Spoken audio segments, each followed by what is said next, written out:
Hello students, welcome to Adi Pathshala. Today we are going to discuss human and the colorful part 7.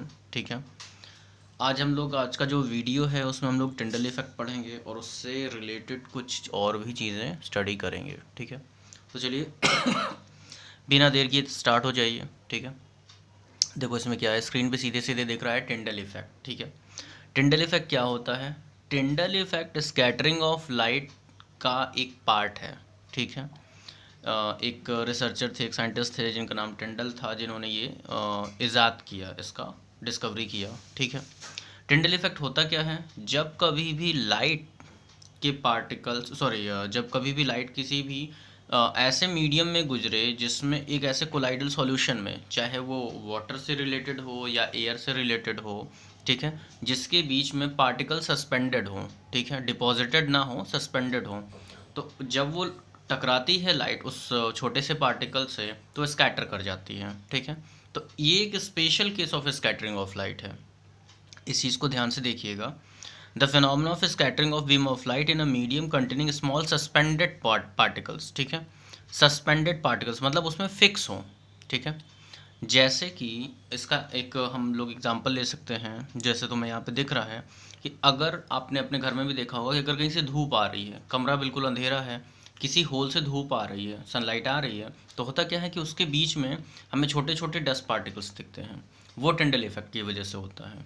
ठीक है, Tyndall effect scattering of light का एक special सा case होता है, ऐसे समझो। ठीक, एक चीज़ यहाँ पर और है, देखो ये वाला एग्जांपल। जब कभी भी लाइट, हाँ, डेंस फॉरेस्ट में पड़ती है तो जो कैनोपी होती है ट्रीज़ की, ठीक है, वो जो कैनोपी होती है उसमें क्या होता है कि एयर, डस्ट, वाटर सब मिक्स्ड होता है और वो उस जगह पर सस्पेंडेड होता है, रुका हुआ होता है। ठीक है, तो जब वो रुका होता है, सनलाइट उसमें से जाती है, तो क्या होता है कि हमें वो पाथ विजिबल होने लगता है, हमें वो पाथ समझ में आता है कि लाइट यहाँ से आ रही है। तो ये भी टिंडल इफेक्ट का एक एग्जांपल होता है। इसके अलावा टिंडल इफेक्ट का एक चीज़ आप और देखना कि जब कभी भी बारिश होती है, बहुत तेज़ी से बारिश होती है, तो सामने का जो विज़न है जो सामने का विज़न होता है वो काफ़ी क्लियर हो जाता है। तो जनरली मोटे तौर पे लोग कहते हैं कि डस्ट पार्टिकल नीचे बैठ गया है, इस वजह से चीज़ें क्लियर हो रही हैं। ये केवल इतना नहीं है, इसके पीछे एक और कहानी है। वो कहानी है टिंडल इफेक्ट। जब कभी भी डस्ट, जैसे गाड़ियाँ चल रही हैं, सनी डे है, ठीक है, सूखी हुई ज़मीन है, गाड़ियाँ चल रही हैं, तो धूल हवा में हो जाएगी। ठीक है, जो डस्ट पार्टिकल है वो हवा में हो जाएगा।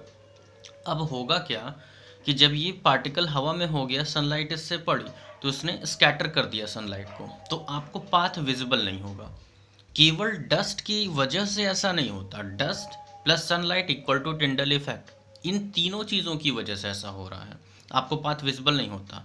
जब बारिश होती है तो सारी की सारी डस्ट सेटल डाउन हो जाती है और आपको रास्ता बिल्कुल साफ दिखाई देता है।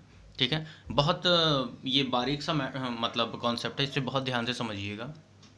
खैर, अब हम लोग एक चीज़ और पर ध्यान देते हैं। देखो यहाँ पे जितना छोटा पार्टिकल होगा, यहाँ देखो पार्टिकल जितना छोटा होगा, ठीक है, उतनी ही छोटी वेवलेंथ की लाइट को स्कैटर करेगा। मतलब कि अगर पार्टिकल बहुत छोटा है तो वायलेट को करेगा, इंडिगो को करेगा या ब्लू को करेगा। ठीक है, और हमारा जो एटमॉस्फियर है, ठीक है, एटमॉस्फेयर में ज़्यादातर छोटे पार्टिकल्स होते हैं, इस वजह से वो ब्लू, वायलेट और इंडिगो को स्कैटर करते हैं। अगर पार्टिकल्स बहुत बड़े हैं, बहुत बड़े मीन्स इनफ बिगर हैं, तो वो बड़ी वेवलेंथ वाली लाइट को भी स्कैटर कर सकते हैं, जैसे कि वो रेड को कर लेगा, ऑरेंज को कर लेगा, येलो को कर लेगा। ठीक है, सनलाइट में 7 कलर्स होते हैं, वेबक्यूर, वो जानते हैं आप। चलिए आगे बढ़ते हैं।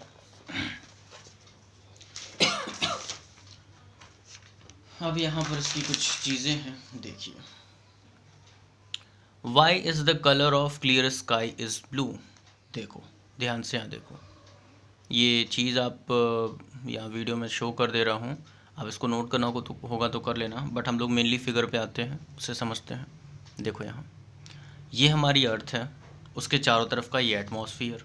हमें पता है कि हमारे एटमॉस्फियर में ऑक्सीजन, नाइट्रोजन सबसे ज़्यादा होता है और कार्बन भी एक अच्छी खासी क्वांटिटी में होती है। ठीक है, परसेंटेज के अकॉर्डिंग कम होती है, लेकिन अगर इन जनरल देखा जाए तो कार्बन भी अपना एक प्लेस रखती है। और आजकल के टाइम में ग्लोबल वार्मिंग भी ज़्यादा होती है, तो आपको समझना है कि नाइट्रोजन, ऑक्सीजन और कार्बन NO3, ठीक है, ये तीनों के तीनों पार्टिकल इस एटमॉस्फेयर में सबसे ज़्यादा होते हैं, ठीक। और ये तीनों बहुत छोटे होते हैं। जब सनलाइट यहाँ से गुजरती है, जब सनलाइट हमारी अर्थ पे आती है, तो ये बहुत ही छोटी वेवलेंथ को स्कैटर कर सकते हैं, जिसमें कि विबग्योर वायलेट, इंडिगो और ब्लू, ये 3 कलर्स आते हैं। अब होता क्या है कि जब ये तीनों कलर्स यहाँ पर आए, ठीक है, तो इन पार्टिकल्स ने इन्हें स्कैटर कर दिया। तो होता ये है कि जब स्कैटरिंग का मतलब ये नहीं होता है कि वो कलर गायब हो गया, कलर फैल गया, ठीक है, तो वही आपको ज़्यादा दिखाई देगा।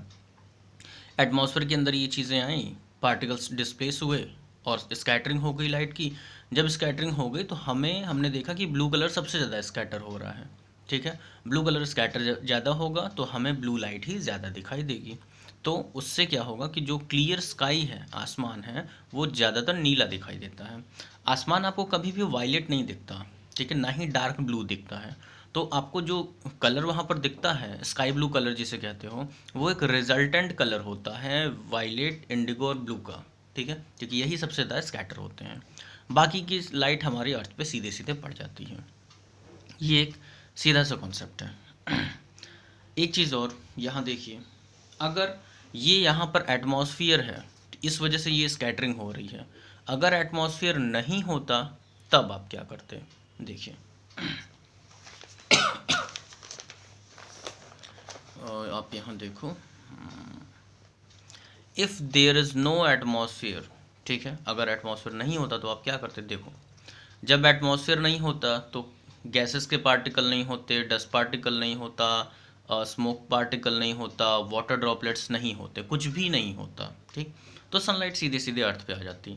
तब आपको स्काई में कोई भी कलर नहीं दिखता, केवल अंधेरा दिखाई देता, ठीक है। और जितनी दूर पर सन है, ठीक है, वो सन के बैकग्राउंड में जो शाइनिंग दिखती है वो दिखती, बाकी उसके दूर दूर तक आपको ब्लैक ही दिखता।